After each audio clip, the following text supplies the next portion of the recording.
can't buy.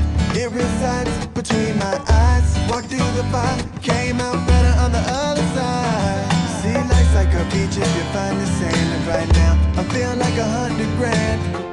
You are listening to Inspired Insider with your host, Dr. Jeremy Wise.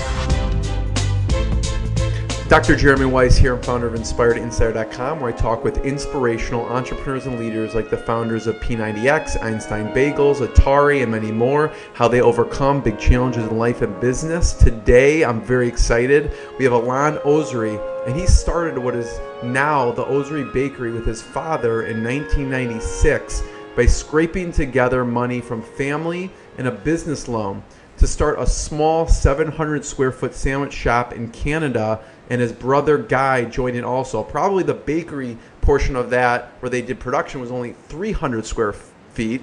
So we're going to compare that. So since then, they've grown into 90,000 square foot facilities supplying grocery store chains and natural food stores all over the US and Canada with their natural products. Alon, thanks for joining me. Hi, how are you? Fantastic. Since it's Inspired Insider, I always ask, what's been the lowest point, and then what's been the proudest moment for you? What was you talked a little bit about some of the low points. Yeah, I think I covered them. So it's not that often, but they did occur. So it's when the bank called, it's when we saw our product in the US. I'd say those were the two big ones. The high points are, honestly, when people send us emails, and we're not asking for them or on Facebook or whatnot, and they tell us they love our product. That happens almost on a daily basis. We have a massive database of end consumers that we communicate with, that we talk to. They talk to us. That's the best thing. I love it when people call and say they love our product. Yeah. What's been your favorite story that you've heard? Well, a recent one is a mother. So we don't declare that we're nut free, just for legal reasons. Yeah. But we'll say we cannot put the stamp on it, but we have no nuts in our bakery. Our team members are not allowed to bring any nut products into our bakery. Or to even eat them at lunch. So we do, and our suppliers don't hold the ingredients with nut products. Right. So that much we do. It's on you to decide if you want to use it or not. So this lady decided to try it, and her kid, who's had really severe issues, was so happy that their kid they could take it to school with them because they were having issues with healthy snacks that don't have nuts in them, or that they're not. It was amazing. It was just amazing. Yeah. And you affect people's lives. Yeah. It's the little things.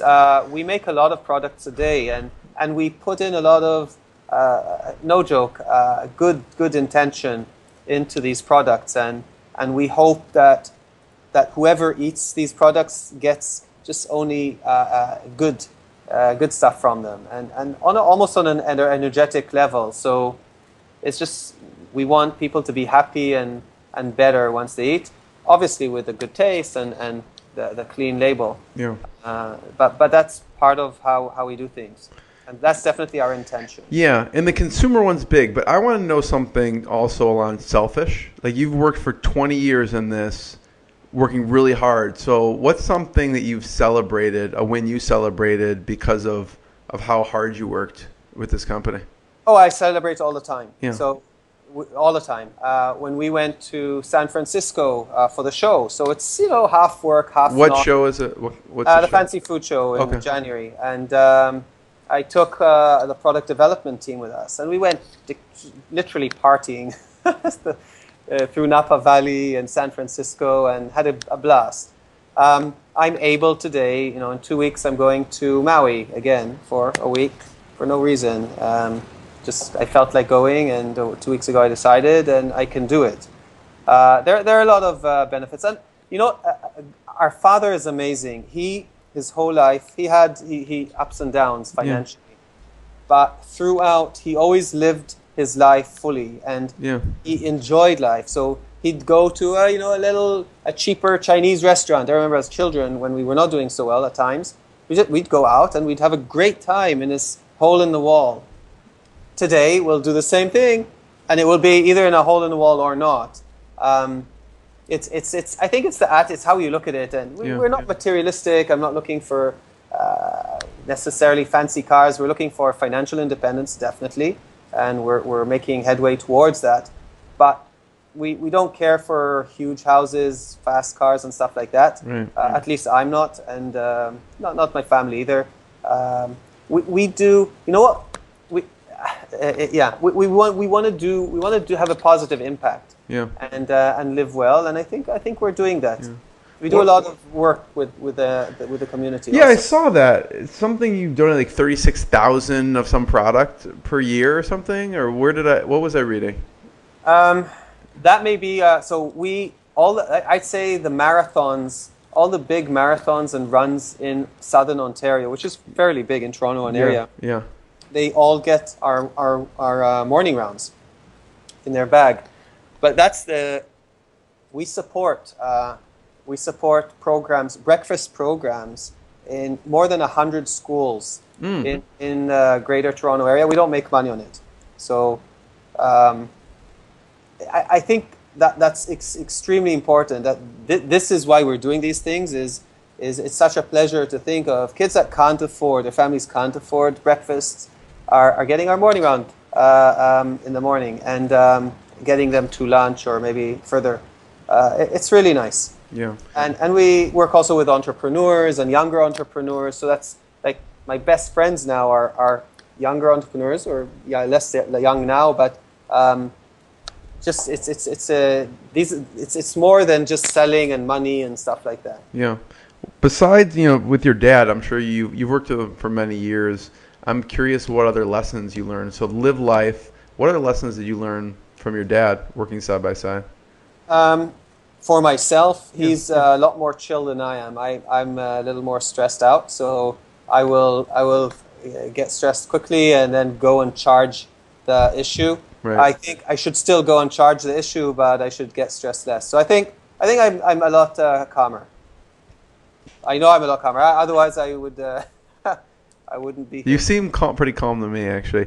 I'm much calmer now, yeah. Considering. I used to be very stressed, yeah. What have we not talked about so far that would be important? Some advice to entrepreneurs maybe thinking about getting into the food industry. I think the food industry is amazing. I think the more innovative you are, the better chances you have to succeed. I think that enjoy the ride. It's if you go to food shows, have a blast. Have your customers feel, and the consumers notice it. It's funny. People know if you have a good time, if there's good energy in your company. Treat your people well. So our team members. I want you to talk about this a little bit. Yeah, this is important. It's super important because everything you make goes through their hands. Yeah. And you want them, again, you don't want miserable people working for you. You don't want that. And so our teams are, whenever, I remember both Guy and I and our father were super happy when we could give, and this is maybe 10 years ago, the health benefits. Sadly, and it cost us a lot of money. Tons of money. Hundreds of thousands of dollars. But we were happy that we could offer it and that they have it. When we are profitable, we have profit sharing. Yeah. So it's also large sums of money. That money doesn't have to go there. It could go into our pockets. But we're very, very happy. Not that means that nothing goes. We do benefit from business, but we want the people working with us to benefit. So I remember just this year, in December, I had one of the ladies in the office. She was woohoo just after we declared. And I said, hey, what's happening? She said, I'm happy. I said, why are you happy? She goes, I'm happy and Canada Goose is going to be happy. So she was able to now go and buy a Canada Goose coat, which cost like $800-900. Really? Holy cow. Yeah. So she was so happy. And this is, these are not high, they're average income or lower than average because of the job itself. So that was so nice. It was just nice to see. How did you decide that the profit sharing component? Because we always wanted to. We discussed in the past. We were thinking, is there a way to even have shared ownership of the company? Because again, without them, you know how important exist. it was. Yeah. It doesn't exist without them. But then, because of legalities and lack of control or control issues, and it just always got complex with lawyers.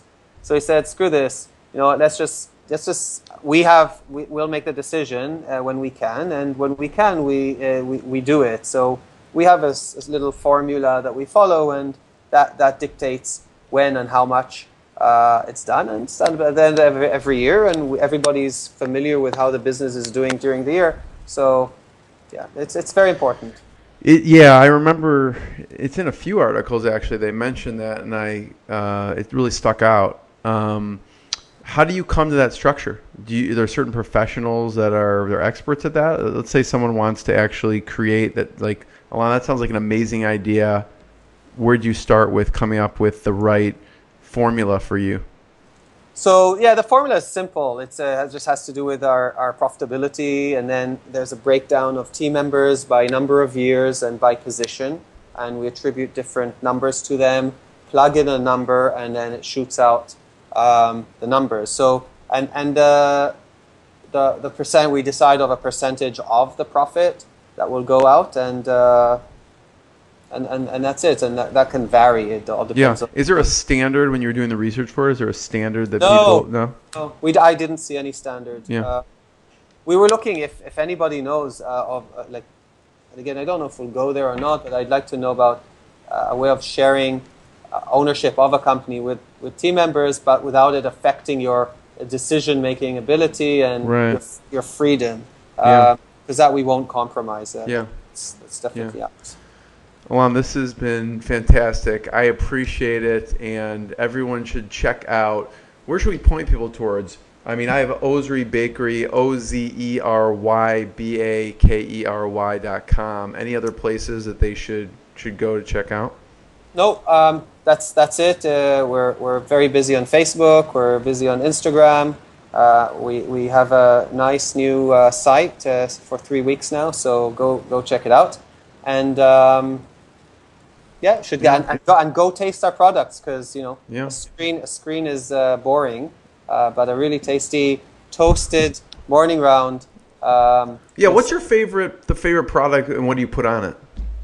I really like our muesli, and I like to warm it in a toaster oven, cut it open, put a little cream cheese, some old cheddar cheese, and eat it, and maybe some really ripe tomato, and then eat that. It's really nice with also, I like the certain nut, like a almond butter or a sunflower butter on top of it also is extremely good in the morning. Yeah. So those are great. I ask at the end because I didn't want to get really hungry in the very beginning of this, and I'll send you a box of products. How about that? I'll go to the store, and I think we already have them actually. But Alon, thank you so much. I really appreciate it. Brilliant. Thank you. What I got, you can't buy. It resides between my eyes. Walked through the fire, came out better on the other side. See, life's like a beach if you find the sand. And right now, I feel like $100 grand.